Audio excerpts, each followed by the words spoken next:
Bonjour, ici Jean-Dominique Leduc pour le balado Vous avez dit BD. Généralement, pour vous mettre en contexte, chers auditeurs et auditrices, tout ça se fait dans l'arrière-boutique à la librairie Z, souvent dans la pénombre.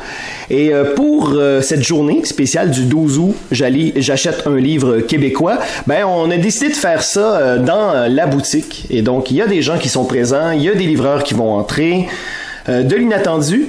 Et avec nous, pour notre 25e épisode, nul autre que Jimmy Beaulieu. Jimmy, salut. Salut Jean-Dominique. Merci d'être là. Ça fait plaisir.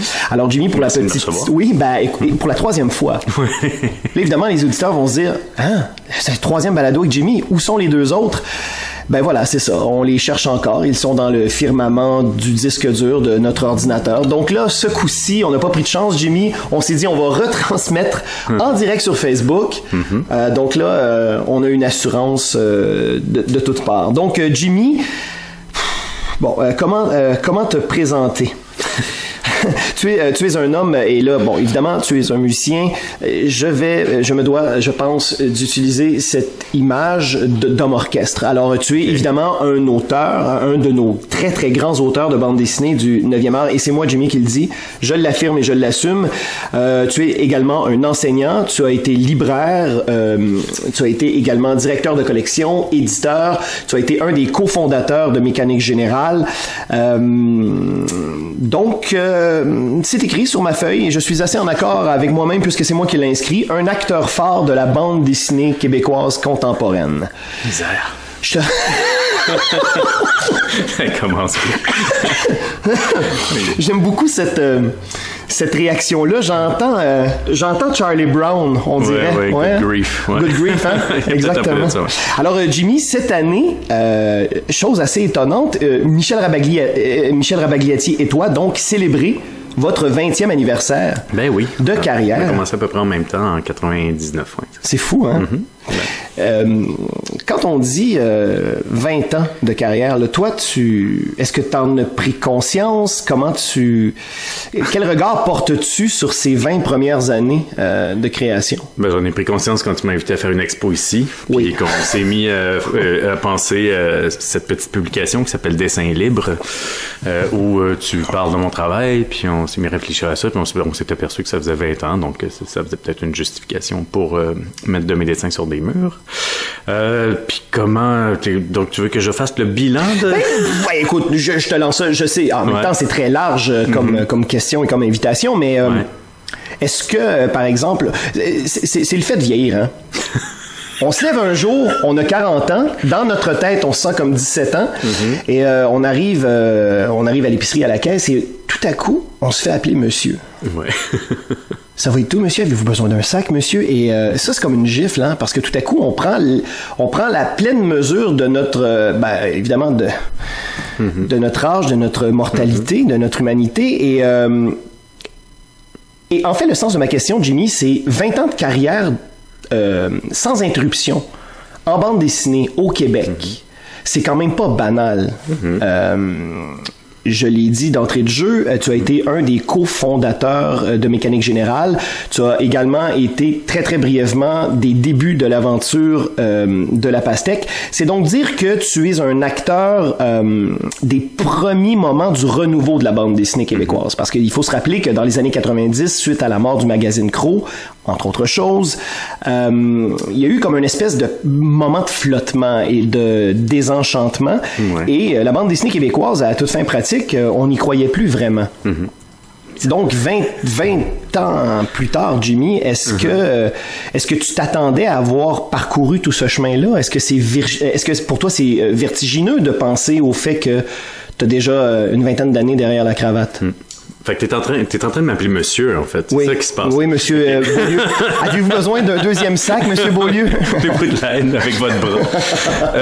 Ben, écoute, c'est sûr que je suis enchanté de la tournure que ça a pris parce que Tu sais, on me demande souvent si j'ai étudié en bande dessinée ou si j'ai étudié en scénarisation, des choses comme ça. Puis je dis, ben non, dans ce temps-là, c'était tellement pas une perspective de faire des livres, de faire les livres qu'on voulait, qu'ils soient lus, tout ça. C'était comme inimaginable, tu sais. Surtout, bon, il y avait pas Internet tant que ça. Fait que, tu sais, publier à l'étranger était inimaginable aussi. Fait que, tu sais, à la fin des années 90, là, il me semble que faire de la bande dessinée comme je voulais faire, il y avait pas grand place pour ça. Tu sais, il y avait les fanzines, là. Il y avait quand même du stock qui se faisait. Mais c'est ça. Pour moi, ça allait rester punk. Ça allait rester... c'est ça, par la bande, en tout cas, discret. Ça allait rester comme ça, je pense. Puis... mais quand même, on a eu le front de se dire, et si ça fonctionnait, tu sais, quand je dis on, c'est à la fois Loi de Cravant, La Pastèque, Mécanique Générale, c'est des anciens libraires qui avaient du bagage de libraire, donc qui travaillaient pour le livre et non pour les périodiques. Je pense que c'est la différence majeure entre ce qui a été fait avant et après ces années-là. La deuxième différence, c'est aussi l'accès à des technologies comme les scanners maison. Oui, en soi, qui est une révolution. C'est ça, les logiciels pour monter les livres chez nous dans notre cuisine. Ça nous a vraiment... en tout cas, c'est des influences techniques qui ont fait que ça a pu commencer à éclore à ce moment-là. Donc, à la fois, c'est ça, des gens qui voulaient faire des livres pérennes, donc qui travaillaient pour faire des livres qu'on aurait envie de ramener chez soi et non des périodiques, ce qui était beaucoup plus le cas avant. Il y en avait des livres, là, mais en tout cas, là, nous, c'était vraiment comme, oh non, on va faire des beaux livres. C'est ça. Donc, on s'est lancé ces trois éditeurs-là, en tout cas, à ce moment-là. Là-dedans. Puis aujourd'hui, ben, écoute, comment pourrais-je ne pas être émerveillé complètement de... Mais c'est une perspective pratiquement qui relevait de la science-fiction, là, il y a 20 ans. Oh oui, où on en est aujourd'hui, là. Oh oui, mais tu sais, c'est comme t'es dans la vingtaine, on n'est jamais aussi convaincu de ses idées que dans la vingtaine. Puis tu y crois, puis tu y vas, puis t'as de l'énergie, puis bon, on a bien fait. Justement, maintenant, on a réussi à maintenir l'illusion qu'on pouvait faire des bons livres au Québec assez longtemps pour que on puisse vraiment commencer à le faire. Ça a été assez encourageant, je pense, de nous voir aller au début pour que assez de monde commence à en faire à cause de cette illusion-là, qu'on pouvait faire des livres. C'était pas vrai dans le temps qu'on le faisait, là. C'était vraiment... C'était du théâtre. Mais à partir d'un certain moment, c'est devenu vrai. C'est devenu une réalité. Du théâtre. C'est-à-dire que quand on regarde les premiers albums de Mécanique Générale, les premiers albums de La Pastèque, il y a une volonté complètement inédite de faire de la bande dessinée autrement. Et il y a plusieurs de ces livres qui, au-delà de 20 ans plus tard, sont toujours source pour moi, en tout cas, d'émerveillement. Et les standards étaient déjà élevés à l'époque. Et moi, je me souviens, j'étais là comme observateur. Et évidemment, c'était réjouissant, mais en même temps, on se disait, mon Dieu, c'est du domaine de l'utopie, ouais, c'est ça. Littéralement. Ben, c'est dans ce sens-là que je dis que c'était du théâtre, c'est-à-dire que c'était vraiment un peu farfelu, c'était du rêve de proposer un truc que personne ne voulait, personne ne demandait, personne n'attendait. Puis on a assez rapidement eu un petit edge, un petit crédit culturel. Tu sais, il y avait des critiques dans P572, ça? P52, P7... F52. Non, la revue de Nicolas Langelier. Ah, excuse-moi. Je me mélange P572, ça c'est l'étiquette de Sam Murdoch, c'était P... En tout cas, je me souviens plus. Mais bon, il y avait... Ça, c'est l'âge, hein, Jimmy? Oui, c'est... Ouch! Quand on se fait appeler monsieur, c'est le genre de choses qui arrivent. C'est ça, ça vient tout de suite après. Donc, oui, c'est ça. Effectivement, il y a eu des bons livres qui sont encore là, qui sont encore des Paul à la campagne, puis donc ça a changé les choses assez longtemps pour qu'il y ait vraiment une vraie, je pense, révolution. En tout cas, c'est un gros mot là, mais on peut l'assumer parce que c'était tellement inimaginable quand on a. Non, moi je pense que le terme révolution est très juste. Est-ce que bon, évidemment, on sent une inspiration d'outre-mer de Futuropolis première mouture, de l'association Eco-Comics, Frémoc et compagnie. Est-ce que Drawn and Quarterly, qui a commencé à opérer au début des années 90 à Montréal, est-ce que ça a été aussi une source d'inspiration? Oui, bien sûr. C'est en même temps, John Quarterly Fantagraphics, donc tout le pan anglophone était tout aussi important que le pan francophone. Le japonais est arrivé aussi quand même, oui. Il y a Taniguchi, tout ça, là, en 95... Avec le journal de mon père chez Casterman, entre autres. Ouais, c'est arrivé un peu plus tard, mais c'est L'homme qui marche. L'homme qui marche en 95, publié par Casterman. Ouais. Ça a été une bombe, ça a été une claque d'en face. Ça m'a vraiment autorisé à raconter ce que je voulais raconter, c'était pas grand-chose. Mais bien. Oui, mais là, encore là, je m'inscris en faux, Jimmy, parce que on ne raconte jamais rien. Au final, on raconte toujours quelque chose. Oui. Non, mais dans le sens où, par exemple, moins 22 degrés Celsius, un de tes premiers albums, qui est cette jeune femme au lit qui procrastine et qui tranquillement décide de se doucher, de s'habiller, de flatter son chat et de sortir de chez elle. Évidemment, si on fait l'exercice de vraiment lire cette bande dessinée-là, non pas seulement tourner les pages et se dire, mon Dieu, ça se lit en 30 secondes, c'est terminé, c'est rien passé. C'est pas vrai. Chaque album est une invitation à plonger dans un monde de sensualité, dans un monde dans un monde de poésie aussi. Donc, et ça, c'était audacieux, quand même, de sortir au Québec, de sortir du... Parce que, bon, à la fin des années 90, il y avait principalement au niveau éditorial de la bande dessinée jeunesse. Il y avait les 400 coups. On était vraiment dans une mouture très, très classique. Et là, d'arriver dans des livres au format divers, qui racontent plus que ce qu'on pense que ce que ça raconte au final. Et aussi, mécanique générale, chose très, très importante, c'est que vous avez fait des collectifs. Les collectifs au Québec. Et là, je parle pas de fanzina, là. Et je parle pas de trucs vendus en festival. Je parle de livres disponibles en librairie, en bibliothèque. C'était quand même aussi un pari audacieux. Oui, bon, on n'était pas les seuls, mais on... Non, vous n'étiez pas les seuls. Mais mécanique générale, comme c'est une structure qui a été créée à 6 auteurs pour faire la promotion de leur propre travail, puis par la suite, vous avez ouvert les valves à d'autres auteurs. Mais c'était quand même audacieux. Oui. Ben, les collectifs, moi, j'étais libraire, puis je savais que ça n'intéressait personne d'autre que nous. Et c'est difficile, un collectif. C'est vrai que c'est difficile parce que c'est confrontant pour le lecteur, parce que malheureusement, c'est voué à être inégal. Mais d'une perspective à l'autre, je veux dire, chaque lecteur va trouver son compte. Et donc, évidemment, les forces et les faiblesses d'un collectif seront différentes d'un lecteur à l'autre. Ouais, ben c'est pour ça que j'avais fait, par exemple, Plan Cartésien, qui était un collectif super gros, mais que je voulais le moins cher possible, donc papier cheap un peu. Je voulais que les gens découvrent les auteurs et autrices que je connaissais, où je voulais en même temps faire des histoires courtes à ces gens-là, parce que des fois, il y avait un peu de peur de se lancer, du mal à se lancer. Commencer un grand livre, c'est un acte de courage un petit peu cinglé, mais faire une histoire courte, ça permet justement d'aller essayer le médium, essayer de voir. Puis il y a des gens, c'est soit des clients, des clientes, des gens qui avaient des fanzines ou un petit peu des blogs, là, c'était le tout début des blogs. Puis je trouvais qu'il y avait assez de monde qui avait du potentiel pour faire circuler leur travail.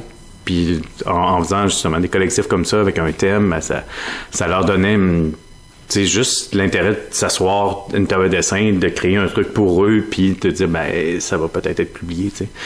Donc ça, c'est d'une part pour encourager la production, mais d'autre part aussi pour les gens, pour découvrir du monde comme David Turgeon, parce que des gens, hier je parlais du dessin de Pierre Bouchard dans un atelier que j'ai donné, puis il y avait une femme qui prenait l'atelier, qui était vraiment comme outrée, qui regardait ce dessin-là, puis disait, mais là, c'est comme du foutage de gueule, c'est vraiment dessiné tout croche. Puis là, je dis, non, mais bon, premièrement, c'est votre opinion, mais quand on se met à lire, on comprend, l'intérêt de ce dessin-là, on comprend pourquoi, justement, ça fonctionne bien avec le texte, ça fonctionne bien avec le bagou, l'espèce de nonchalance avec laquelle il raconte, avec laquelle il dessine.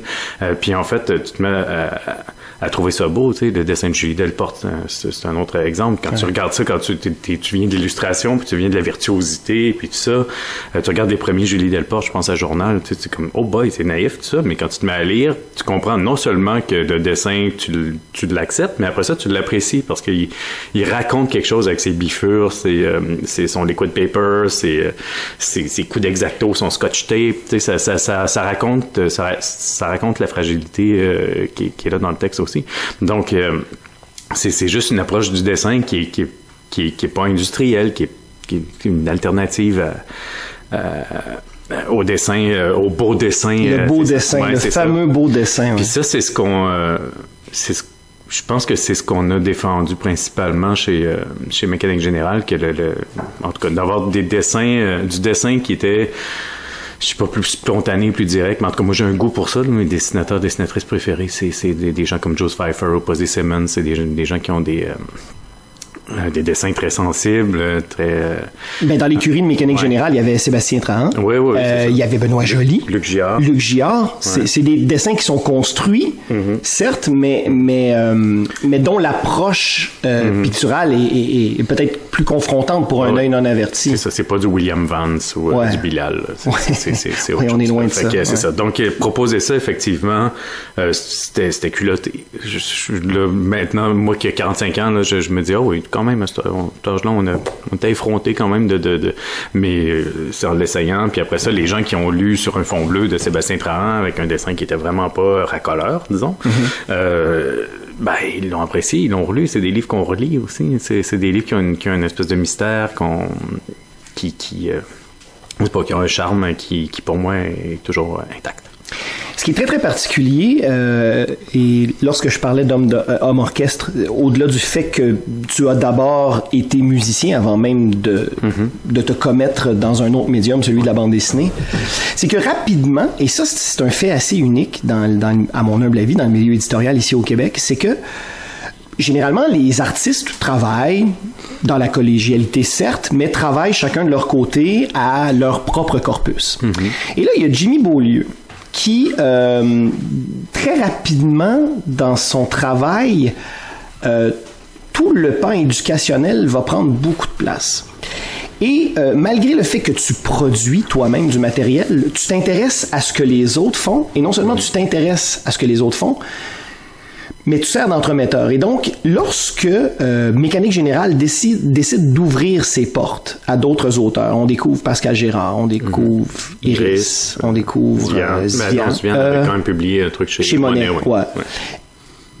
Et ça t'est apparu important, ça, rapidement? Un message d'alerte sur ton téléphone, je sais pas ce que ça veut dire. Je pense que ta batterie est finie, c'est peut-être. Attends, je vais aller voir. Mon Dieu, c'est peut-être une alerte météo, hein? Oui, parce qu'en même temps, on voit plus rien. C'est peut-être une alerte météo. Peut-être que Météo Média est en train de nous dire qu'il risque de tomber un petit crachin. Oui. Ah non, c'est bon. Continuons. Oui, sans filet, Jimmy. Donc, éducation. Oui, voilà. Donc, cette idée qu'un auteur, non seulement a envie de développer son propre corpus, mais en plus d'occuper une espèce de fonction d'entremetteur, de directeur de collection. Donc, pour toi, l'enseignement, l'éducation, la mise en relation, c'est quelque chose qui t'est apparu donc rapidement dans ta carrière, non? Ouais? Ben, je sais pas, en étant éditeur, c'est un peu ça, mais j'étais un lecteur aussi. Je suis un petit peu moins maintenant, mais j'étais vraiment un lecteur boulimique, gourmand, puis en même temps, je pensais pas que juste mes livres, ça allait changer l'image de la bande dessinée, ou que juste puis que j'allais pas être capable j'allais pas être capable de juste vendre mes livres aussi. T'sais, si je vendais mes livres à travers une collection avec d'autres mondes, c'est quand même plus facile quand t'es un gars qui a une estime de soi complètement inexistante. De faire ça à travers d'autres bouquins, c'est je suis un des auteurs de Mécanique Générale, tu sais. Donc là, j'arrivais à vendre mon stock, mais si j'avais juste travaillé sur mon stock, je pense que j'aurais pas été capable de faire des relations de presse et tout ça. Je parlais de Mécanique Générale, fait que ça allait, mais si je parlais de mes livres, ça aurait pas marché, tu sais. C'est l'enfance judéo-chrétienne, la honte, tout ça. J'avais pas réglé ces affaires-là à 20 ans. Donc, ça t'a formé par le fait même, forcément. Ouais, c'est ça. Puis former des gens aussi, je sais pas, c'est peut-être un côté... moi, c'est vraiment bon pour moi de travailler, de faire de la bande dessinée. T'sais, entre moi puis la planche, c'est vraiment bon. Puis j'ai vraiment le goût de traiter ça avec un sens du sacré chez les gens aussi, de développer ça, faire quelque chose pour soi. Aujourd'hui, à une table à dessin, on n'est pas poussé vers ça du tout. Là. On est poussé à consommer, on est poussé à être... outragé, je sais pas trop comment dire, à paniquer tout le temps, à être inquiet tout le temps, à être stressé tout le temps, à courir après de l'argent, à dépenser de l'argent, tout ça, c'est ça, on nous encourage à ça, mais juste comme arrêtez, faites du beau sur une table à dessin gratuitement, tu sais, pour vous, tu sais, c'est pas grand monde qui dit ça, fait que Puis pour moi, ben ça marche à peu près systématiquement. Donc je voulais, je sais pas, j'ai jamais eu la volonté de dire ça, mais j'ai toujours considéré ça comme sacré, puis comme tu sais, j'encourage les gens à faire quelque chose qu'ils aiment, puis si c'est le dessin, ben je vais traiter ça avec respect, puis avec encouragement, puis avec puis si c'est quelqu'un qui veut être professionnel ou quoi que ce soit, ben là on va être peut-être plus critique, plus tough, puis plus dire comme bon ben écoute, faut que ce soit accueillant, faut que ce soit lu, faut que ce soit clair, mais je sais pas, pour moi c'est vraiment quelque chose de, là on va utiliser des gros mots, hein, on utilise révolution, on va utiliser sacré, c'est bien. Mais ça, pour moi, c'est ça. Ouais. C'est vraiment quelque chose de... Tu niaises pas avec ça. Moi, du monde qui dit ce que tu fais, c'est de la merde. J'ai zéro tolérance avec ça. De même si c'est pas très bon, ben... je sais pas, tu le dis d'une manière... honnête, mais ou même pas très bon.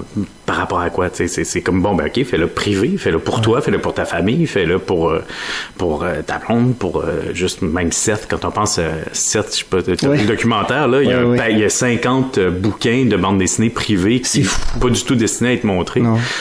Donc et c'est ville qui la ville du Dominion qui construit pour lui. Ben c'est ça, fait que est-ce que c'est de la merde ou c'est bon, on s'en calisse, c'est vraiment juste comme ben c'est du beau, c'est de l'expression, c'est des traces de ta vie, ça t'aide à faire le ménage dans tes pensées, ça t'aide à faire une histoire avec ta vie, avec tes opinions, avec ce que tu penses, avec dans le cas de lui c'est sa vie là, mais même si tu fais de la fiction, même si tu fais Star Wars, ça fait du ménage dans ta vie aussi là, c'est vraiment ce que tu es en train de faire, tu es en train d'exorciser des démons, des choses, tu parles de ta relation avec tes parents quand c'est Darth Vader puis machin. En tout cas, il y a vraiment tout le temps des fois c'est évident, des fois ça l'est pas, tu sais des Tintons au Tibet, c'est de la fiction, mais je veux dire il travaillait sur ses cauchemars, là, il travaillait sur son anxiété, donc sa dépression.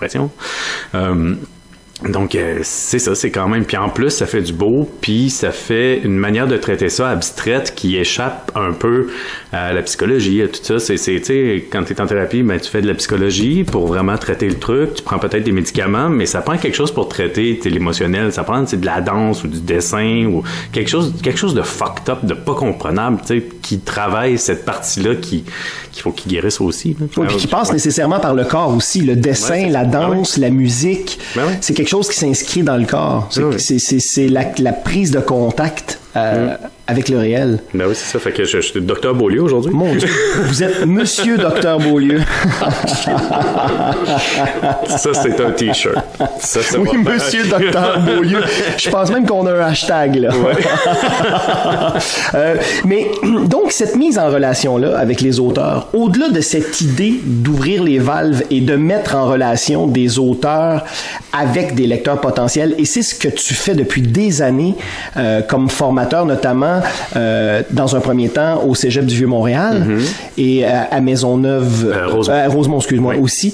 Mais fin des années 2000, 2007, 2008, 2009, là, c'est assez impressionnant la quantité d'auteurs qui sont passés au Vieux-Montréal. C'est David Surgeon. Non, David me remplacer, mais j'ai pas. T'as pas eu David comme non? Non, comme élève, non. Luc Bossé.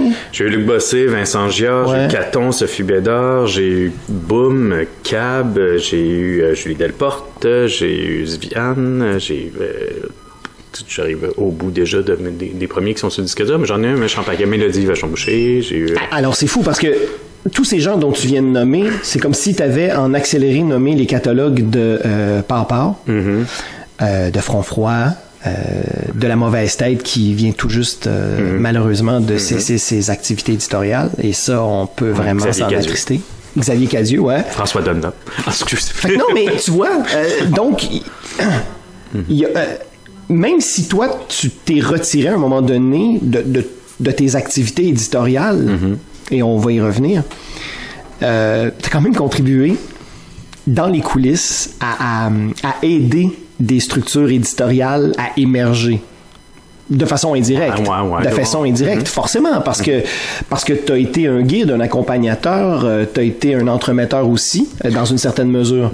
C'est bon pour mon ego aujourd'hui. Ça me fait plaisir, monsieur docteur Beaulieu. Non, mais c'est des amis, c'est devenu des collègues, des confrères, consoeurs, des amis. Donc, puis c'est clair que, Mais on revient à cette idée du collectif. On revient à l'idée de l'ensemble. Le travail d'auteur de bande dessinée en est un de solitude dans une certaine mesure. Hein? Et c'est pour ça que les événements permettent les rencontres, les festivals, tout ça. Mais en même temps, on sent aussi que l'auteur Jimmy Beaulieu, au contact de ces nouveaux auteurs-là, apprend aussi, se laisse teinter, et ça enrichit forcément ton travail. Tu sais, une force brute comme David Turgeon. Oui. Forcément, quand Jimmy Beaulieu voit le travail de David Turgeon, je sens moi, comme lecteur, que Jimmy Beaulieu fait « Oh! » Il y a une claque, là. C'est clair que j'ai... Ah, tiens, non, la barre vient de monter quand même de quelques crans. Mais un peu tout le monde, hein. Catherine Genet, Catherine Oslo, pardon. Oui. Maintenant, on l'appelle avec ce nom. Voilà.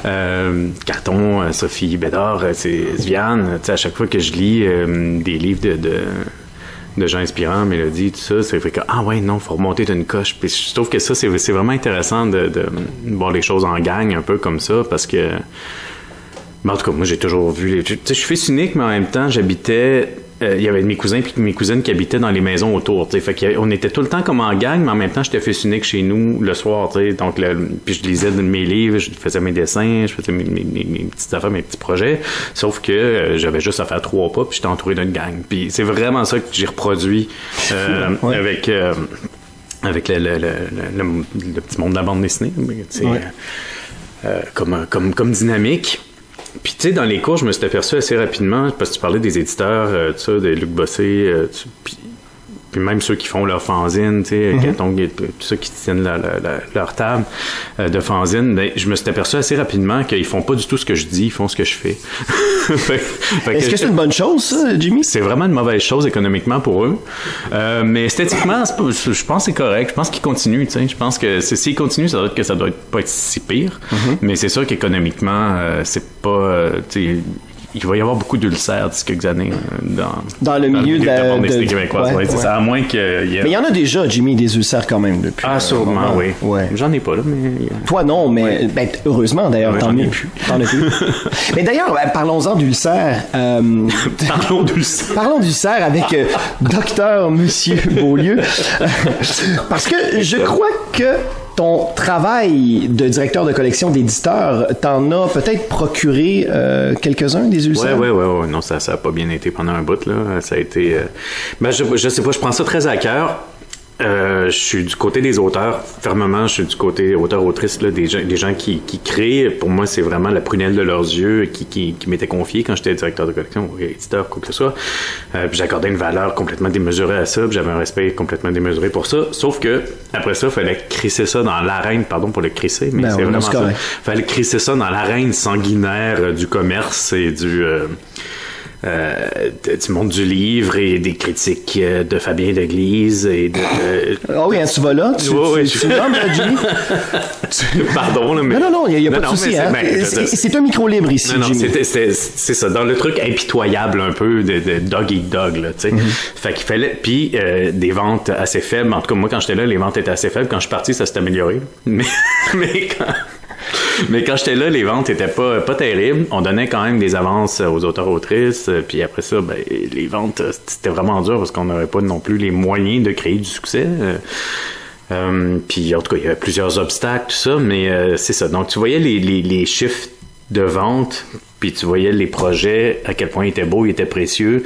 Tu voyais l'envie puis l'ambition de l'auteur ou de l'autrice. Puis là, ben, il fallait que tu sois toujours celui qui pète la balloune du rêve de l'auteur de l'autrice, parce que moi je disais, écoute, on va faire le livre de tes rêves, là, on va s'appliquer pour faire le livre de tes rêves autant que possible, on va travailler ensemble pour qu'il soit le meilleur possible, sauf que ça va être un peu comme si on le pitchait dans une cour à scrap à terre, là, au départ c'était ça, là, après ça c'est que, le cour à scrap, puis ça pousse, c'est devenu aujourd'hui c'est un beau petit jardin, qui a bien des défauts, c'est ça, qui a bien des défauts, mais qui a quand même de la vie dedans. Mais dans ce temps-là, c'était vraiment juste un tas de cendres. J'avais l'impression fait que c'était anxiogène, puis c'était pas bon pour la santé. Je te dirais que quand j'ai décidé de quitter Mécanique Générale, j'ai perdu un tiers de mes problèmes de santé d'un coup. Donc, ça a pris, mettons, 2 mois. Je pétais plus des bouts de dents la nuit parce que je grinçais trop des dents. Je faisais plus d'acidité et tout ça. Franchement, là, ça m'a énormément soulagé. Donc, chapeau à ceux qui ont pris le flambeau, donc qui ont pris le relais. Ouais. Des Luc Bossé, des Sébastien Trahan, tout ça. Puis Sébastien, justement, aussi, s'est ramassé dans un état physique et de morale assez sombre. Luc Bossé est dans un état physique un peu terrible aussi. Oui, mais il est jeune père aussi. Il fait pas ses nuits, hein? Oui, il est pas jeune père. Il est nouveau père, mais il a mon âge, Luc. Donc, alors, Jimmy, quand on a des enfants en bas âge, on est de jeunes parents. Oui, OK, très bien. Mais c'est ça. Donc c'est ça. Je pense qu'il y a quand même... c'est ça. Moi, j'ai quand même un petit soft spot pour les éditeurs parce qu'on les traite toujours d'exploiteurs puis tout ça, alors qu'ils sont vraiment dans une position un petit peu ingrate. Là, souvent, on dit que les éditeurs font 30%, mais il y a 25% qui passent en coût d'impression. Fait qu'il reste 5% pour quand même pas mal de travail. Est-ce que c'est dû à un problème d'éducation, tu penses? Non, c'est dû, je sais pas. Une compréhension, parce que parfois on a l'impression, et ça c'est... Évidemment, moi, c'est le milieu que je connais. Je connais pas, par exemple, le milieu automobile ou le milieu de l'agriculture, mais il y a une chose qui m'apparaît claire. C'est que, dans le cas de plusieurs artistes, ils ont une incompréhension du milieu dans lequel ils œuvrent. Ouais. Je sais que le travail de l'artiste, évidemment, je comprends très bien que c'est de performer. Mais je pense que ce qui peut aider à performer, c'est de comprendre où l'œuvre s'inscrit dans une espèce de portrait un peu plus global. Et ma question est la suivante. Est-ce que, par exemple, certains auteurs seraient tentés de croire que les éditeurs sont de vilains capitalistes justement parce qu'il y a une incompréhension de leur part quant au milieu? Je pense pas que c'est un manque de... il y a peut-être un manque de dialogue, en effet, mais tu sais, en même temps, les éditeurs, ils ont des vacances, ils ont du linge neuf, ils ont des familles, ils ont de l'espoir dans la vie. Jimmy, quand tu parles d'éditeurs qui ont du linge neuf et tout ça, est-ce que tu parles d'éditeurs au Québec ou tu parles d'éditeurs en Europe et aux États-Unis, là? Les deux, en fait, il y a éditeur et éditeur aussi. Ouais, mais je parle pas, tu sais, Luc Bossé qui fait ça avec son cash et son courage et les moyens du bord, c'est pas la même game que Jacques Glénat, là. Si on dit les éditeurs, là, on vient d'amalgamer deux choses qui sont wildly different. Oui, d'ailleurs, on pourrait comparer la garde-robe de Luc Bossé et celle de M. Glénat.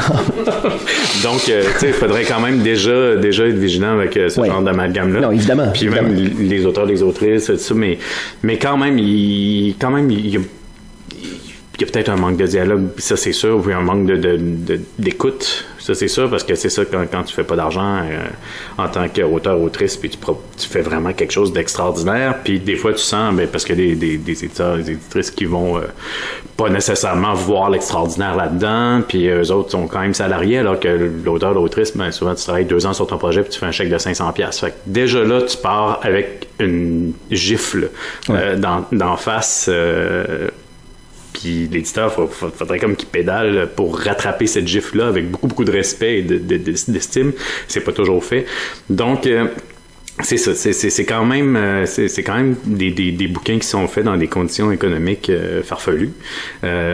Puis s'il y avait plus de ventes, l'éditeur pourrait payer plus, tout ça. Donc, oui, c'est une chaîne, c'est l'effet de chaîne. C'est ça. Ouais. Donc, c'est ça. Je pense que les gens ont la mèche un peu courte souvent, sauf qu'il y a de quoi quand même. Parce que tu travailles quand même... Faire un livre, c'est pas rien, c'est pas banal. C'est quand même un acte de foi, de courage, de ténacité, puis tu veux vraiment qu'ils soient bons, puis ils sont très bons, justement, ces livres-là. Puis quand ça passe dans le beurre ou quand l'éditeur te ramène un petit peu à « Non, mais attends, moi, je mets du vrai sacro-saint argent dans tes petits dessins. » Il y en a qui ont cette attitude-là, des fois, c'est que « Hey, non. » Tu me payes pas assez pour avoir cette attitude-là avec moi, man. Fait que c'est ça. C'est normal qu'il y ait des tensions. C'est un truc un petit peu de survie comme désespéré. Donc, j'enverrais vraiment la pierre à strictement personne tant que ce monde-là, s'écoute, se pose des questions avant de s'accuser, puis jase, puis dire que, oui, effectivement. Mais donc, il faut voir peut-être l'éditeur comme un co-investisseur dans nos projets, comme un partenaire. Oui, c'est ça. Puis les éditeurs aussi, il faut qu'ils comprennent vraiment le travail puis la valeur que c'est de faire ces livres-là. Puis là, on parlera pas de distribution. Peut-être pas, non. Non, hein? Ça va aller. Mais elle est complexe, la chaîne du livre, hein? Ah oui, elle est complexe. Elle est complexe. Ouais, et évidemment, on peut se réjouir de voir l'éclosion de la bande dessinée québécoise. Il n'y aura jamais eu, dans son histoire, autant d'artisans et de structures éditoriales et de visibilité médiatique. Ouais. Même si je pense que le discours critique gagnerait à être développé davantage. Ouais. Est-ce que tu veux qu'on parle du discours critique non plus, Jimmy? Moi, on parle de ce que tu veux. Non. OK? Ouais, effectivement. C'est sûr que il n'y a jamais eu autant, je pense, de bons livres disponibles en même temps. Je pense que c'est ça. Il y a une masse critique de bons livres accessibles. Tu peux vraiment avoir un rayon bande dessinée québécoise, le fun, dans une librairie, puis tu vas juste comme passer ton temps à découvrir des bons livres. Puis ça, je pense pas que dans l'histoire de la bande dessinée québécoise, c'est arrivé souvent. Là, il y a eu comme un crescendo. Là, mais là, tu vois, la rentrée automnale 2019... c'est à pleurer, là. Ah. Il y a tellement de choses formidables juste au Québec, là. C'est fou. Je pense que de mémoire, ça risque d'être la plus grosse rentrée culturelle, là. Puis au-delà du nouveau pôle de Michel Abagliati qui est extraordinaire, là. J'ai eu ce bonheur-là de le lire et je serais de te l'entendre. Mais il y a beaucoup de beaux livres, de bons livres qui s'en viennent. Et c'est tant mieux. En même temps, pour les lecteurs qui fonctionnent sur un budget restreint, ça risque d'être déchirant. Mais bon, ça, c'est un beau problème. D'ailleurs, lorsque tu as quitté tes fonctions éditoriales, on sent vraiment que ça a donné plus d'espace aux créateurs que t'es. Pendant un petit bout, en tout cas. Donc, oui. Effectivement, j'ai fait À la faveur de la nuit puis Comédie sentimentale pornographique dans la foulée. Là, c'est pas rien, là, ces deux livres-là. C'est 100 pages. Ouais. Il y avait on sent, en tout cas, on sent une certaine urgence de revenir au dessin et d'être libéré de cette espèce de boulet-là, en quelque part. Ouais, ça, en tout cas. Il y avait une partie boulet, mais il y avait une partie vraiment le fun aussi. Mais, évidemment. Mais les raisons de santé me hurlaient qui étaient vraiment en tant que il fallait que tu quittes l'aventure. C'est ça. Ouais. Puis c'était plus facile d'avoir de la relève en édition que d'avoir de la relève comme pour faire mes livres. Tu sais, faire mes livres, il y a juste moi qui peux les faire. Et dis-moi, d'ailleurs, Jimmy, lorsque tu quittes tes fonctions éditoriales et que tu retombes un auteur, mais aussi un enseignant et bien d'autres tâches, mais qu'est-ce que ça a apporté à l'auteur que tu es devenu par la suite, ce passage-là d'éditeur? Est-ce que tu penses, est-ce que tu as l'impression que forcément ça t'a enrichi, c'est un bagage de plus, mais est-ce que, par exemple, lors de la création, le regard que tu portais sur ton travail à ce moment-là, est-ce que tu le sentais changer fort de cette expérience-là? Misère. Parce que tu vois, là, c'est une question, couteau suisse, couteau suisse là, mais c'est que Comédie sentimentale pornographique et À la faveur de la nuit, il y a un bond là. Par rapport à tes précédents albums, il y a vraiment et par exemple, ne serait-ce que le travail de couleur, on sent toute la chaleur, la sensualité, le plaisir, il y a une envie qui a été rencontrée dans la couleur. Est-ce que ça t'a permis, est-ce que tu t'es donné plus de permission comme auteur? Oui, je pense. Oui, je pense que oui. Est-ce que ça a lien avec le fait que j'ai été éditeur? Je pense pas, mais oui, je me suis donné plus de permission parce que, tu sais, je pense, avec mes trucs autobiographiques avant, là, ce qui est devenu une aventure, je pense que j'essayais aussi de convaincre que la bande dessinée pouvait faire d'autres choses que de l'humour, puis de l'aventure, puis des trucs potaches. Je voulais prouver quelque chose. Je voulais prouver que ça pouvait être de bon goût, machin, en tout cas assez sage, ou je sais pas trop ce que je voulais prouver, mais j'avais vraiment quelque chose à prouver. Je voulais que les gens ferment ce livre-là en disant comme tiens, la bande dessinée c'est intéressant. T'sais. Et ça peut être aussi ça, la bande dessinée. C'est ça.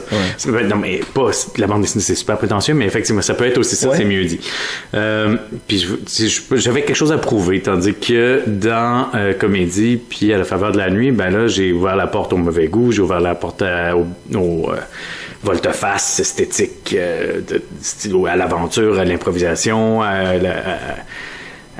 je sais pas, vraiment une liberté, là. Tu sais, pour moi, ce livre-là, c'est de la scène gamine quand les deux filles se mettent à courir dans le bois, puis à rentrer dans les arbres, puis à bouffer des écorces, puis à se crisser dans l'eau, puis c'est vraiment, c'est ça, c'est une espèce de libération charnelle, ces deux livres-là, de la manière que je les ai vécus. Puis c'est ça, ce genre de libération-là, tu peux pas vivre ça 15 fois dans une vie. C'est pour ça qu'après ça, mes autres livres sont apparus comme un peu sages, ou je sais pas trop. Mais sage, on pourrait parler de rôle de composition, qui n'est pas, à mon humble avis, qui n'est pas un album sage, même si, par exemple, rôle de composition, qui est paru en 2016. 16. Oui, 2006, non, Jimmy, 2016. Je te ramène à l'ordre. Publié chez Mécanique Générale. Un album très, très étonnant, aux aplats de couleurs. Il y a un rapport. Moi, en tout cas, je vois du marche... je vois de la bande dessinée classique là-dedans. Ouais. C'est quand même un album très, très exigeant. Est-ce que, comme auteur, par exemple, quand tu fais rôle de composition, est-ce que tu penses à ton éditeur en le faisant ou pas du tout? Oh non, je pense pas à mon éditeur du tout. Du tout. Je pense à faire le livre que je veux faire. Ouais. Puis après ça, je me demande qui va le publier. Jusqu'à maintenant, ça a pas mal tout le temps été Mécanique Générale au Québec, mais après ça, en France, ça varie. Mais oui, je veux vraiment faire le livre que j'ai envie de faire avec la facture que j'ai envie de faire. Dans le cas de rôle de composition, j'ai pas mal fait ça. Je l'ai relu dernièrement, puis peut-être que le début, j'aurais changé un petit peu. T'aurais changé quelque chose, Jimmy? Quelques petites affaires, oui. Sauf ça, on va y revenir. Ouais. Mais tu vois, à partir d'un certain moment, je l'aime vraiment beaucoup, ce livre-là. Puis il est super triste, il est super mélancolique. Là, j'étais aussi dans une période de ma vie un petit peu triste aussi, donc ça... Est-ce que c'est un livre qui a rencontré son lectorat, ça, Jimmy, tu penses? Non, c'est terrible, hein? Ah oui, ça a été parce que pourtant, c'est un livre formidable. Je suis content de l'entendre dire. Peut-être que le temps arrange les choses. Peut-être que ce rendez-vous-là sera juste un rendez-vous... décalé. Oui, décalé, retardataire. On peut espérer ça, mais c'est ça, je pense que... Je sais pas trop pourquoi, là, mais ce livre-là a déçu par rapport à... Les gens s'attendaient à quelque chose... tu sais, quand j'ai sorti Comédie, les gens s'attendaient au Moral des troupes. Quand j'ai sorti Renan d'Aventure, les gens s'attendaient à Comédie, puis... c'est vraiment des livres qui sont très différents les uns les autres. Ben, très différents en même temps, c'est la même voix. C'est juste que il y a des nouveaux défis, il y a des nouveaux défis dans le cas de rôle de composition, une espèce de rigueur, une espèce de extrême chaud par l'extrême froid, peut-être. Ouais. C'est juste une ligne, c'est pas le trait wild, libéré, tout ça, c'est juste comme atteindre la cible, vraiment être sur le bon trait en aplat de couleur clair, solide. C'était vraiment une volonté aussi de trancher parce que quand tu fais du dessin un peu flou, un peu impressionniste, tout ça, t'es toujours dans l'évocation, tout ça. Puis là, par rapport à ma personnalité, j'étais quelqu'un qui avait de la misère à faire des choix aussi, tout ça, dans ce temps-là. J'étais tout le temps comme... en tout cas dans le rêve pis tout ça, puis là je voulais je veux comme avoir une personnalité plus affirmée, donc je veux faire un beau trait noir, une couleur, un noir, un blanc, je voulais comme que ce soit plus solide, je l'imaginais vraiment comme ça, ce livre-là. Puis mais c'est ça, je sais pas pourquoi ça a fait un flop. Après ça, il y a vraiment comme peut-être une inadéquation entre l'objet puis ce que les gens s'attendent à lire, parce que c'est un cartonné couleur grand format, puis les gens s'attendent à lire quelque chose, j'imagine, de plus pop ou de plus drôle ou plus aventure comme ça, puis les gens qui veulent des récits intimistes, ils vont vers des livres souples en noir et blanc. Fait qu'il y a peut-être des romans graphiques. Oui, c'est ça. Il y a peut-être un malentendu qui a opéré à ce niveau-là. J'ai aucune idée pourquoi. Il est peut-être juste pas bon puis je m'en rends pas compte. Là. Non. Ah non, c'est un livre qui a de nombreuses qualités. Moi, personnellement, ça m'a attristé de voir que, d'une part, d'un point de vue critique, j'ai été assez étonné de sa réception. Mais en même temps, tu parles d'attente, Jimmy. C'est une arme à double tranchant, en quelque part, l'attente, mais c'est quand même une bonne chose, parce que avoir des attentes face à un auteur, c'est donc dire que l'auteur a su gagner sa place. Ah ouais, ça, j'ai fait mon trou quand même. Ouais. Mais encore là, il y a 20 ans, est-ce que le lecteur de bande dessinée qui s'intéressait à la bande dessinée québécoise, est-ce qu'il y en avait des attentes? C'est ça, voilà. Donc, pas. en même temps, évidemment, puis je veux dire, on n'a jamais le contrôle hein, sur une œuvre. Je veux dire, une fois qu'elle est lancée, elle nous appartient, puis elle nous échappe totalement. Non, mais effectivement, là, d'être attendu au tournant, ça veut dire que j'ai une pertinence culturelle à un certain moment, j'imagine. Donc, est-ce que ça te met la peur au ventre parfois, ces attentes-là? Non. Comme là, présentement, là, Jimmy, est-ce que tu travailles sur quelque chose? Forcément, oui, tu vas me dire que tu travailles sur un truc. Non, je travaille sur des gigs pour la télé, donc je fais des petits contrats pour la télé en ce moment. Donc, c'est pas... il faut gagner sa vie. Je donne des ateliers. Je viens de faire un livre avec Pascal André qui s'appelle L'Almanach des marées. Et c'est là où je voulais t'amener justement. Très étonnant, cet album-là. C'est ta deuxième collaboration en carrière. La première, c'était avec Émile Bravo. Ah oui, c'est vrai. Aussi de concert. Ah ben oui, forcément, de concert, oui, ça. Mais ça, c'est une classe à part. C'est de concert. Quel formidable album de concert. Quel formidable album. Je saisis l'opportunité que tu m'offres d'en parler brièvement, mais quel pari complètement fou, risqué, voué carrément à se péter les dents. C'est un projet, tu dis, c'est complètement utopique, avant même de naître, tu dis, c'est promis à mourir, et pourtant. Donc, de prendre 4 auteurs au parcours et à la sensibilité et à l'approche graphique complètement différente et de faire en sorte de faire un album choral où chacun se charge de sa propre partie, tu te dis... Ça, c'est pire qu'un collectif. Déjà, un collectif, c'est dur à vendre. Un album à 4 mains... Ouais, c'est ça. Ça aurait pas dû bien marcher. Pourtant, c'est un des albums phares de l'année 2018. Ah, t'es fin. Non, c'est pas de la gentillesse. Le travail de couleur est extraordinaire. Tout fonctionne. Il y a une cohésion dans cet album-là et c'est aussi le retour de l'avatar Jimmy. Oui. Dans toute sa splendeur. En version encore plus caustique, puis autodérision. Puis alors, Jimmy, je te le donne en mille. Est-ce que tu l'as pas lu, évidemment, le nouveau Paul? Paul à la maison. Bon. Alors, il y a quelque chose de très, très intéressant. Je pense que Michel et toi, vous êtes dû pour aller prendre un café. On en prend de temps en temps. Là, le prochain, je vous impose le sujet. C'est très, très intéressant parce que vous êtes, vous célébrez chacun votre 20e anniversaire de carrière. Vous avez des trajectoires très, très différentes, certes, mais le nouveau Paul, il est très caustique aussi. Ouais, OK. Et il y a quelque chose, tu te dis, mais mon Dieu, est-ce qu'il y a l'équivalent d'une crise de la quarantaine en papier? Est-ce que pour un auteur de bande dessinée québécoise, la crise de la vingtaine peut-être? Je sais pas. De la vingtaine de carrière, ouais. Ah, okay. Mais le Jimmy Beaulieu de concert qui est complètement caustique, hein? C'est ça. Graphing.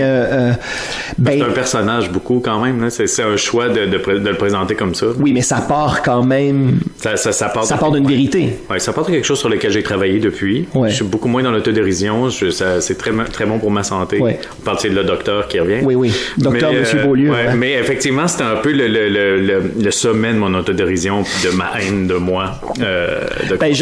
J'espère. En même temps, c'est formidablement drôle, qu'on te connaisse ou pas d'ailleurs. Mm-hmm. Mais lorsqu'on te connaît bien, on rit, mais on rit jaune un peu. Hein?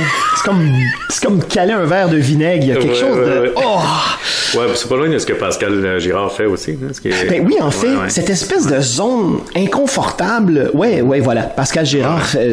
Et c'est un fil qui est très mince. Ouais, puis Louis C.K. aussi était une influence là-dessus aussi. Ouais. Ben, en tout cas, Paul à la maison de Michel Amagliati, je crois que plusieurs lecteurs et lectrices vont sursauter. Mm-hmm. Et je crois que l'avatar Jimmy Beaulieu de concert et le Paul de Paul à la maison pourraient très bien, dans un album, quelque part, aller prendre un café. Ça serait décourageant. Mais oui, effectivement. Alors, pour en revenir donc à l'Almanach des marées, et d'ailleurs, lorsque je me suis embarqué moi-même dans un projet qui m'a complètement dépassé, qui est Jimmy Beaulieu Dessin libre, hein, dans le cadre de l'exposition qui est présentée cet été à la librairie Z, je me suis dit, tu te souviens, je t'ai dit, bon, tiens, je pourrais écrire une espèce de rétrospective approximative, un petit texte, là, rien de très, très compliqué, et je t'ai relu. Oui. Et j'ai noté.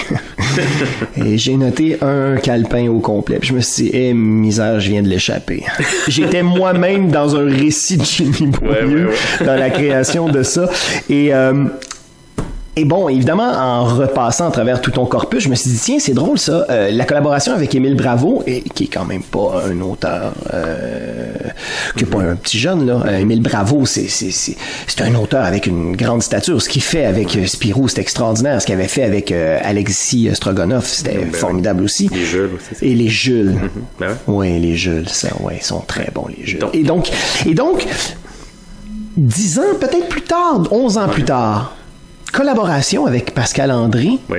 Et ce qui marque aussi ton retour d'une certaine manière, parce que, bon, dans Colosse, tu fait ta structure éditoriale, tu fait beaucoup de carnets, de dessins, des quelques courtes histoires, tout ça, mais là, on revient, toujours chez Colosse, mais dans un récit beaucoup plus construit, dans une collaboration. Ouais. Qui plus est, avec de la poésie.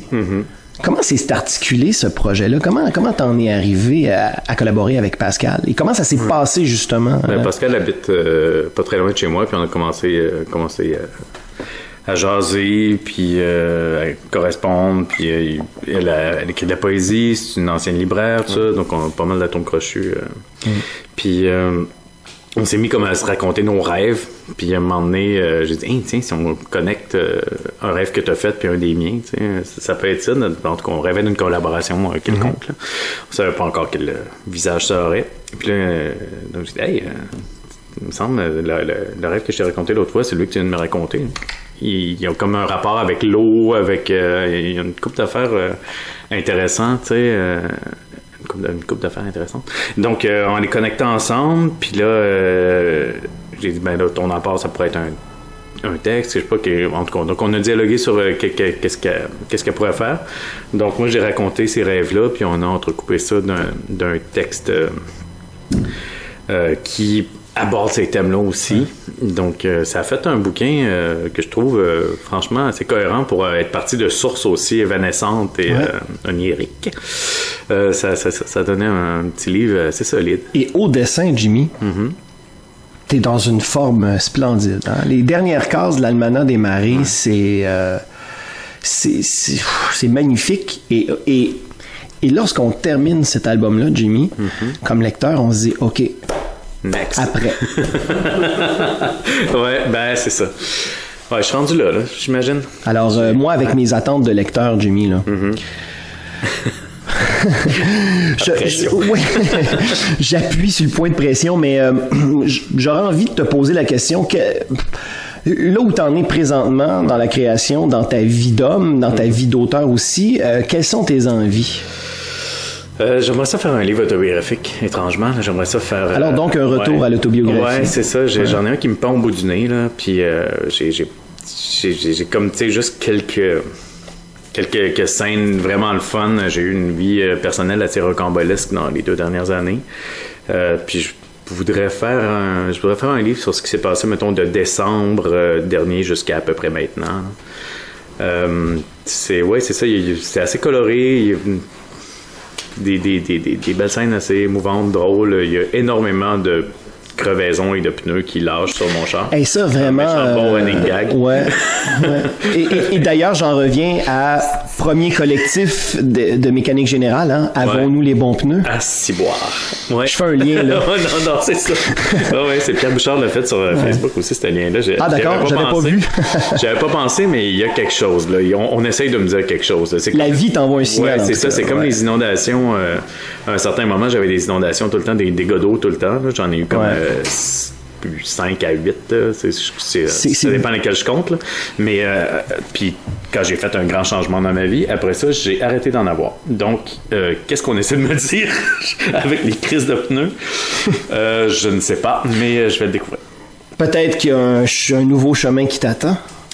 J'espère que c'est celui de faire un nouveau livre parce que je suis dû. Et justement, tes lecteurs aussi sont dus, je pense, Jimmy. D'ailleurs, ce retour, parce que c'est un retour en quelque part à l'autobiographie. Si on met de côté ta production parallèle avec les Colosses, là, t'as quand même investi et on ne retrouvera jamais autant d'un auteur que dans la fiction. C'est fou parce que quand on lit Jimmy Beaulieu dans la fiction, à mon humble avis, Jimmy Beaulieu se dévoile beaucoup plus. Oui. que dans sa retenue autobiographique. Ouais. Parce que tout ça, c'est aussi du domaine du théâtre. C'est-à-dire que il y a un écran, il y a quelque chose. Hein. Alors qu'on pense qu'on touche à Jimmy Beaulieu dans l'autobiographie, je pense qu'on ne s'en approche jamais autant près que dans la fiction. Ouais. Est-ce que l'autobiographie, le retour, est-ce que c'était justement pour... Est-ce que c'était pour se dévoiler moins? Est-ce que c'était pour retourner à un genre que tu avais envie d'investir à nouveau, fort de tout ce que tu as cumulé depuis? Pourquoi? Ben non, c'est juste parce que ce que j'ai pris dans la gueule, je peux pas inventer mieux. Là. Parce que ah oui, hein? Je peux pas faire mieux. Là. La réalité dépasse la fiction. La réalité est comme holy shit. Parce que ce qui est plate pour moi avec l'autobiographie, c'est vraiment juste un truc cosmétique. C'est que tu peux juste maltraiter un personnage puis c'est ton avatar. T'sais. Si tu respectes un peu ton entourage... oui, ça, c'est un écueil. Hein? Ouais, c'est ça. Tu peux vraiment faire des personnages secondaires plates, comme ma femme à l'époque, ma blonde, dans nos aventures. C'est pas une fille plate, sauf que de la manière que je la dessinais, il fallait qu'elle soit plate parce que je respectais ses limites. T'sais. Donc, elle voulait pas qu'elle nous montre en désaccord, en train de se disputer, ou elle était mal avec ça. Puis elle dit, ben là, les gens vont lire ça, ça. Fait que je l'épargnais. Donc, ça faisait un personnage qui était toujours souriant, toujours d'accord, toujours... cute, qui disait des choses sensées. Mais dans le projet domiciliaire là, que tu as publié seulement en ligne, quand même, Mélissa a une autre tonalité, ou en tout cas amène l'avatar de Jimmy Beaulieu ailleurs, à se questionner. Oui, un petit peu plus, là, mais elle a quand même toujours du gros bon sens. Quand même, puis c'est fait un personnage... que des fois tu vas dire bon enfin quelqu'un qui dit je veux dire, mais en même temps c'est pas vraiment un bon personnage secondaire, c'est ça qui est plate, c'est alors que j'aurais aimé ça en faire quelqu'un de plus intéressant, mais c'est un peu le problème. Je parlais des humoristes tantôt comme Louis C.K. ou tout ça, quand tu fais du stand-up comique, c'est un problème qu'a rencontré Pascal Girard aussi à un certain moment, c'est que t'as un personnage, puis tous les autres personnages sont secondaires, c'est ton avatar qui est ton seul ton seul vrai personnage, tu sais. Fait que puis on en parlait avec Pascal, là, c'est que c'est vrai que tant qu'à faire de la BD, autant développer ce goût-là pour faire d'autres personnages, d'autres, pas juste des avatars de soi. Là. Ben, ce qui est l'antithèse en fait de Spirou, de Tintin, c'est-à-dire qu'on a on a beaucoup dans le cas de Tintin, en tout cas, on a un personnage autour duquel se développe une galerie de personnages c'est ça. Assez colorée. C'est ça, alors que le personnage principal, comme James Bond ou Tintin, c'est pas vraiment un personnage, c'est un réceptacle dans lequel on est censé se pitcher, en tout cas. Donc ça, c'est théorie d'identification, mais c'est un tout autre sujet. Mais c'est ça. Donc moi, effectivement, dans la fiction, ça me permet d'avoir des personnages secondaires un petit peu plus fun, étoffés. Je suis pas allé très loin là-dedans encore jusqu'à maintenant, mais effectivement, c'est quelque chose qui m'intéresse. Mais là, de toute façon, j'en ai plus de monde proche de moi, donc j'en ai plus de... Il y en aura pas de personnages secondaires récurrents, ça va tout être du monde qui vont être de passage, donc dans ce livre-là, qui pour l'instant, j'ai trouvé le sous-titre, mais j'ai pas trouvé le titre, mais je peux vous dévoiler le sous-titre, c'est l'histoire la plus Jimmy Beaulieu qui soit. C'est déjà un album de Jimmy Beaulieu, mais même c'est formidable. C'est tellement c'est stratifié dans l'autoréférencement. Hein? Mais d'ailleurs, ça me fait penser à une image que tu avais dessinée, que tu avais publiée sur ton Facebook de toi. Avec une crevaison, je crois, et on voit Oui, c'est ça, voilà. Ouais. C'était sous le pont Jacques-Cartier. Hein, non, pont Pierre-Laporte. Pierre-Laporte, oui. Je voudrais surtout pas me mettre à dos les gens de Québec, désolé. non, mais c'est ça. Il y a vraiment une structure dans ce récit-là qui est une super belle architecture parfaite, puis j'aurais vraiment pas pu l'inventer, puis j'ai pas d'autre choix que de passer du temps à raconter ça. Donc, je sais pas, je te dis ça, j'ai pas encore dessiné une page, mais c'est clair que c'est tellement... la dramaturgie de ce récit-là, de manière qui m'est arrivée en pleine face, est vraiment assez trop belle pour ne pas en faire un. Est-ce que dans le futur, il y aurait possibilité de d'autres collaborations? Est-ce que, par exemple, on pourrait voir, est-ce qu'on pourrait voir un Jimmy Beaulieu seulement au scénario, qui se retiendrait de dessiner? Est-ce que ça se pourrait, ça? Oui. J'en ai écrit des livres que je ferai jamais, parce que je les ai écrits, donc ils sont sortis de mon système, fait que j'ai perdu le goût de les faire. Fait que si quelqu'un veut les dessiner, volontiers, mais... OK, et la prose? La prose, ça, j'ai essayé, ça marche pas. C'est pas vrai, ça. Dans la comédie sentimentale pornographique. Oui, ça marche en petits bouts, là. Ça marche en petits bouts parce que c'est ce que tu nous as donné à voir, mais ça peut... Alors, par exemple, Philippe Philippe Girard, un des cofondateurs de Mécanique Générale, lui, s'est commis, Philippe. Ouais. Il a fait Abba Bear. Il a fait des livres jeunesse aussi beaucoup, mais il a fait Abba Bear. Est-ce que, par exemple, Jimmy Beaulieu pourrait un jour tasser Martin de là Martin Guerrier-Pi. Martin Guerrier-Pi. Fictif dans Comédie sentimentale. Oui, qui raconte ses années d'adolescence dans le sous-sol. Est-ce que ça, un jour, est-ce qu'on pourrait avoir un Jimmy Beaulieu qui tronque ses pinceaux vraiment juste pour la prose? Troc. Qu'est-ce que j'ai dit? Tronc. Couper les pinceaux. Oui. Ouais. Excuse de te reprendre en ligne. Non, mais tu fais bien, Jimmy. Reprends-moi, s'il te plaît. Ouais. Mais, écoute, j'y ai pensé souvent, mais c'est juste que j'arrive pas avec les descriptions, puis des fois, justement, la couleur du t-shirt de la fille, la couleur de ses cheveux, la forme de la chaise, tout ça sont comme importants dans ma tête. C'est ça que je veux raconter. Mais de l'écrire, tout ça, c'est vraiment plate. J'ai pas le tour, parce que j'ai jamais utilisé l'écriture pour décrire des choses tant que ça dans mes livres, ou très peu. Non, parce que le dessin est là. Ben, c'est ça. Ouais. Fait que, donc, j'ai pas développé cette habileté-là. J'ai essayé, là. Puis des fois, je veux dire, ça permettrait de raconter des affaires sans... ça va quand même pas mal plus vite écrire un roman qu'une bande dessinée. Une fois que le roman est écrit, ben là, on commence la job de dessin, nous autres, là, Fait que c'est un petit peu cinglé, tandis que... faire un roman, ben, je suis assez tenté par la vitesse de ça. Ben, je fais un texte sur la jalousie qui va être publié dans un recueil cet automne, je pense. Là. Ah bon? Ouais, c'est ça. Donc là, c'est de la prose. Mais je pense que c'est la première fois que je publie quelque chose sans dessin. À part des articles et des critiques, tout ça, mais vraiment un texte... en tout cas, plutôt fiction. Mais d'ailleurs, la critique... a une part importante aussi et de l'autocritique, mais moi j'en reviens par exemple à Projet domiciliaire. Oui. Qui n'a jamais. Est-ce que ça sera un jour ça publié en papier, Jimmy? Je n'ai parlé à gauche puis à droite, puis il y a du monde qui m'a dit ben oui, on le fait, puis j'ai jamais de nouvelles. Puis gauche et droite ne t'ont pas donné de nouvelles depuis. Gauche et droite? Oui, tu dis j'en ai parlé à la gauche, à gauche, à droite. Hein? Je sais pas. En France, ils m'ont dit c'est un peu démodé. Puis au Québec, on m'a dit oui, on va le faire, mais les maisons d'édition ont fermé. Puis donc j'ai jamais vraiment. Oui, mais Jimmy, il y en a qui ouvrent. Ah oui. En tout cas, je trouverai aux propositions. Je le dis live sur parce que c'est un... Là où je veux en venir, c'est que Projet domiciliaire, c'est un Polaroid aussi d'une certaine époque de la bande dessinée au Québec et de la bande dessinée en général. Et j'ai été étonné en lisant sur ma tablette et non pas sur le site, mais vraiment d'un coup, d'un seul trait. Je me suis dit, mon Dieu, OK, c'est toute une époque. Et il y a un aspect critique inhérent qui est là. Il y a quelque chose. Et d'ailleurs, dans plusieurs de tes albums, par exemple, La voisine en maillot. Ma voisine en maillot. Bon, à la fin, tu y vas d'une petite bande qui raconte la création de cet album-là, mais en même temps, il y a à la fois de l'éducation, mais il y a de la critique aussi. Est-ce que, premièrement, d'être toi-même un auteur qui se permet de brosser, par exemple, tu sais, dans le Projet domiciliaire, évidemment, c'est ta perspective à toi. Oui. Est-ce que c'est un terrain glissant, ça?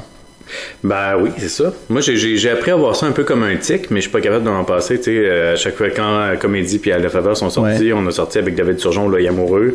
Quand Rôle de composition est sorti, j'ai sorti Rôle en coulisses. Tu sais, il y a toujours une espèce d'appareil critique à la remorque de mes livres. Je suis comme pas capable de m'en empêcher parce que ça m'intéresse vraiment beaucoup. Mais ça, Jimmy, il faudrait tenir ça imprimé. Tu comprends? Faudrait qu'on... Non, mais c'est que ça s'imbrique dans ton corpus. Les lecteurs, lectrices, là, qui ont eu des dégâts d'eau comme moi, et qui ont perdu des colosses et qui les recherchent toujours. D'ailleurs, je pense que je vais publier sur ma page Facebook ma liste à jour de colosses qui me manquent de toi. Mais c'est dommage que trop peu de gens aient accès à ce travail-là, L'œil amoureux avec David Turgeon, c'est formidable. Et ton colosse que tu as fait pour Rôle de composition aussi, ça nous amène... c'est que ça densifie, ça enrichit l'expérience de lecture. Est-ce que ça, un jour, ça sera aussi disponible? Ben, si j'ai de l'argent, oui. Donc, acheter mes livres et acheter moi des originaux et tout ce genre de choses pour que je puisse payer mon loyer, mes comptes et faire des rééditions. Mais c'est vraiment juste ça. J'ai pas un entêtement de dire non, je vais le cacher pour toujours, vous ne le méritez pas. C'est pas ça, là. C'est juste parce que j'ai pas de foin. OK. Et par exemple, mettons, Jimmy gagnant à vie, là, mettons. Ah oui, ben là. Hein, 1000 $ par semaine, là. Ouais. Est-ce qu'on pourrait, par exemple, voir une espèce d'intégrale ou de compilation, une relecture, ou en tout cas un œil amoureux augmenté? Peut-être. On peut vivre d'espoir? Oh oui, c'est ça. Mais je pense je commencerai par faire un nouveau vrai livre. Ouais. Je pense que je suis dû pour ça, mais après ça, effectivement, ce côté-là, en tout cas, je sais pas, toi t'aimes ça, mais je sais pas à quel point ça intéresse. Je suis tout seul à aimer ça. Non, moi je pense que... Parce que, et c'est peut-être le dernier point que j'aborderai au micro, et tu vas voir, tout ça est lié. Jimmy Beaulieu revisite beaucoup Jimmy Beaulieu. La matière chez toi, elle est vivante. Lorsqu'un de tes ouvrages est réimprimé, réédité, et là, on peut parler de Quelques pelures, qui est une réédition très, très augmentée, comme tu as nommé. Mais ce matériau-là, chez Jimmy, il est toujours vivant. Hein? Et tu... Puis là, bon, je pourrais parler de... C'est terrible, mais on pourrait faire une analogie avec George Lucas, mais aussi avec Romain Gary également. Romain Gary a revisité son... oui. Ouais, Forrest aussi, Jean-Claude Forrest. Jean-Claude Forrest. Ouais. George Lucas, d'ailleurs, c'était le titre que j'ai proposé pour Non Aventure. Je vais l'appeler ça George Lucas. Ça, c'est très drôle, ça. Mais Renaud, il voulait pas. Renaud voulait pas? Non. Mais voyons, Renaud. Bon, évidemment, lui, c'est un éditeur, hein. Il y avait sûrement de très, très bonnes raisons, mais Renaud, c'est très drôle. Ouais. Est-ce qu'il manque d'humour, Renaud? Je sais pas. OK. Faudrait lui demander, tu fais un podcast avec lui. Je vais l'inviter, d'ailleurs, pour nouvelle adresse. Et je pense qu'en amorce, je vais lui demander, Renaud, est-ce que tu considères que tu as de l'humour? Parce qu'il y a un livre qui aurait pu s'appeler George Lucas. mais oui, donc Pardon. La manière... Excuse-moi. Non, mais on a fait un peu de trail, c'est correct, là. Mais c'est ça, pourquoi revenir dans le matériau, redessiner, retoucher? Pourquoi? Ben, c'est surtout le matériel autobiographique. Ouais. C'est souvent parce que j'assume plus les conneries que j'ai dit au début trentaine, fin vingtaine. C'est souvent parce que des fois c'est trop bavard, il y a trop d'adverbes, ça, puis c'est comme, ben oui, mais pourquoi quelqu'un lirait ça? Puis là, j'en chope, puis je mets un peu plus de dessin, puis je rééquilibre, puis j'ajoute des pages, j'en enlève, parce que des fois, il y avait vraiment un point, mettons, dans l'avant-dernière édition de Non Aventure qui passait pas, parce que, tu sais, on sentait pas assez qu'on était chez la sœur de ma cousine qui était morte, puis là, il manquait comme une demi-page, en tout cas, pour insister là-dessus, pour qu'on comprenne l'espèce de petit drame qu'il y avait après, mais tu sais, je comptais un petit peu trop sur l'attention du lecteur ou de la lectrice pour ce moment-là, puis donc... il fallait juste que j'insiste un petit peu là-dessus pour que le point dramatique après fonctionne. Ça me vient après, puis c'est dans le cas du matériel autobiographique, je me le permets, puis je me dis, c'est vraiment comme si on me donnait l'occasion à chaque réédition de corriger les erreurs de ma vie. Puis je pense pas que quelqu'un résisterait à ça tant que ça. Sauf que les fictions, je les laisse pas mal telles quelles. Ouais. Les fictions, je les touche pas. Je vais corriger un dessin par-ci par-là, des trucs un peu gossants, machin, mais je touche pas vraiment à la structure. Alors que chaque édition du Moral des troupes, Non Aventure, Quelques pelures, tout ça, c'est assez wild comme retouche. Puis je sais que c'est chiant, là, parce que les gens qui ont les anciennes versions chez eux, qu'il y a des versions mieux qui existent dans la nature. Mais qui les achètent tous? Ben ça, oui. Ça, comme ça, tu pourras faire... des rééditions éventuellement. C'est ça. Non, mais c'est intéressant aussi quand on plonge dans ton corpus, c'est que, par exemple, on prend une aventure, et qu'on prend une aventure qui s'appelle Aventure... les aventures en France, aux Impressions Nouvelles, et qu'on prend le matériel source, moi je trouve ça très agréable, cette perspective de creuser, d'explorer, de faire, ah tiens, alors là il y a eu une coupure de scène, ah là on a raccourci, ah là Jimmy s'est permis d'allonger ici, et moi ça m'apparaît toujours justifié. Parce que justement, l'auteur d'expérience revient et comme tu disais, peut-être certaines fois il y a certaines maladresses et ouais, c'est ça. C'est comme si le Jimmy de 40 ans éditait le Jimmy de 30 ans. Que l'auteur à 30 ans est édité par puis on va terminer là-dessus. Le Jimmy de 40 ans qui regarde le Jimmy de 20 ans qui commence Mécanique Générale, là, il aurait ce Jimmy là, dans son atelier, il lui dirait quoi? Je dirais quelque chose de décourageant, mais en même temps, ce serait une manière de qui serait en crise et il dirait non, je vais te le prouver. Je me souviens, c'est ça. Et des fois, le monde disait bon, là, ils font leur petit truc alternatif, mais bientôt, ils vont se mettre à faire du l'arco-winch comme tout le monde. Je me dis, il y a du monde qui disait ça en commentaire sur ce qu'on faisait au départ, puis ça avait fait ah ouais! Fait que c'est ça, non, je suis encore dans la misère. Je fais encore des livres pointus. Ben écoute, Jimmy, je souhaite à tes lecteurs et je te souhaite aussi de nous revenir avec rapidement, mais pas trop quand même, faut prendre le temps de faire les choses. Là. Ouais. Mais à la sortie d'Almanach des marées, on a vraiment envie de te lire. Ouais, j'étais en belle renaissance. J'ai repiqué une plonge après ça, là, mais ça va revenir. Mais c'est comme une entrée, tu sais, une entrée qui est tellement savoureuse que tu dis, oh, le plat principal s'en vient, et après ça, il y aura le dessert. Donc là, Jimmy, on attend on attend le plat principal, qui est une aventure. Rappelle-moi le sous-titre. C'est l'histoire la plus Jimmy Beaulieu qui soit. L'histoire la plus Jimmy Beaulieu qui soit. Tu vois, déjà là, ça, c'est une accroche formidable. On a envie de te lire. C'est un truc d'un romantisme navrant. Hey, Jimmy Beaulieu, merci beaucoup d'avoir été au micro de Vous avez dit BD. Ben là, merci de m'avoir reçu, merci de m'avoir écouté. Et félicitations pour ces 20 premières années. Il y a quelque chose, moi, je trouve, de profondément réjouissant et touchant aussi de voir que t'as tenu tête, que t'as tenu bon et que t'as gardé cette curiosité, cette envie d'aller là où on t'attend jamais. Non, je l'assume aussi parce que, en tout cas, quand je vois les réactions à mes nouveaux livres, toujours, c'est comme, what? Puis aussi les causes perdues, la bande dessinée québécoise, la musique électronique, les récits intimistes, être prof, c'est toutes des causes perdues. Puis les collaborations à 4 pour de concerts, le truc avec la poésie, c'est toutes des affaires. Hein? Quoi? Pourquoi tu fais pas un beau livre cadeau de Noël, là, comme, Oui, mais je pense, Jimmy, que la plus grande des causes perdues, ce serait de te voir tenter de faire un largo winch. J'aurais peut-être du fun. Mais en même temps, tu vois, il y a Blotch qui a commencé en prépublication, T'es fait tondu dans Spirou, et c'est formidable. C'est beau. C'est beau, hein?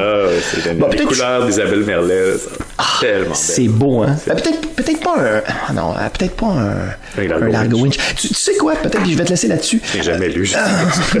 Non, mais par exemple, et tu l'as déjà fait, mais tu avais fait Albert en 6 temps aux éditions Colosse pour Albert Chartier. Ça serait chouette de voir de l'onésime fait par Jimmy Beaulieu. J'ai dessiné Zénoïde pour un événement BD aussi. Oui, un quiz que j'ai animé d'ailleurs. Voilà, c'est ça. Tu vois, ça serait chouette, ça. Jimmy Beaulieu qui revisite Albert Chartier. Ouais, on va y penser. Non, mais pas je dis ça, je dis rien, là. C'est rigolo. Alors, joyeux anniversaire, Jimmy. Merci beaucoup. Et je rappelle à nos auditeurs que vous avez jusqu'au début septembre pour passer à la librairie Z, voir l'exposition de Jimmy Beaulieu. C'est de la beauté tout du long du mur, vraiment. Jimmy, merci beaucoup. Et merci à vous d'avoir été à l'écoute. Merci à toi, Facebook, d'avoir été à l'écoute. Je pointe, je sais pas si le téléphone fonctionne encore. Non, c'est ça, on dirait qu'il est... En tout cas. Mais c'est ça, Jimmy, hein? À chaque fois qu'on essaie quelque chose ici de technologique avec toi. C'est une espèce de... Ça nous prend de la persévérance, ça travaille. Voilà. Et c'est ça, hein? Pour réussir dans le 9e art, la persévérance, il en faut, hein? Voilà. Ça sera le mot de la fin. Jimmy Beaulieu, merci. Merci à vous.